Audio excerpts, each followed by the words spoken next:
पुराने ज़माने में बनी इसराइल का एक बादशाह था जो काफिर होने के साथ साथ बहुत जालिम भी था, जो लोगों को खंजीर का गोश्त खाने पर मजबूर करता था और जो आदमी इनकार करता तो इसे सख्त सजाएं देकर हलाक करवा देता। फिर इस ज़माने के सबसे बड़े आबिद को बादशाह के पास लाया गया। लोग इस आबिद के मर्तबे और फजीलत से आगाह थे। लोग नहीं चाहते थे कि इस आबिद बुजुर्ग को बादशाह की तरफ से कोई तकलीफ पहुँचे। चुनांचे एक सिपाही ने आबिद से कहा, आप मुझे एक बिक्री का बच्चा ज़बह करके दे दें। जब बादशाह कहेगा कि इस आबिद के सामने खंजीर का गोश्त रखें तो मैं वही बिक्री का गोश्त आपके सामने पेश करूँगा।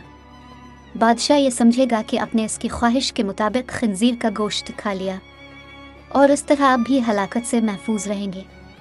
आबिद ने बिक्री का बच्चा ज़बह करके इसका गोश्त सिपाही को दे दिया।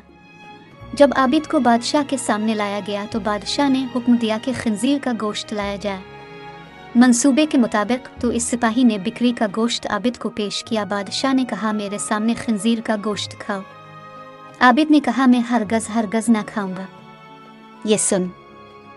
ये सुनकर सिपाही ने इशारे से बताया कि ये है बकरे का गोश्त है जो आपने दिया था, आप बिलाजा खा ले।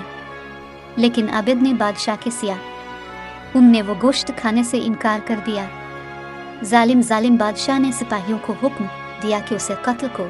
जब आबिद कत्ल के लिए ले जाने लगे तो वही सिपाही करीब आया और कहा, आपने गोश्त क्यों ना खाया? बाखुदा ये वही गोश्त था जो आपने दिया था।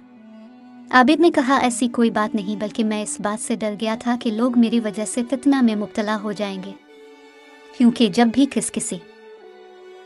भी किसी को खंजीर का गोश्त खाने पर मजबूर किया जाएगा तो लोग कहेंगे कि फलां आबिद ने भी तो मजबूर होकर हराम गोश्त खा लिया था, लिहाजा हम भी खा लेते हैं।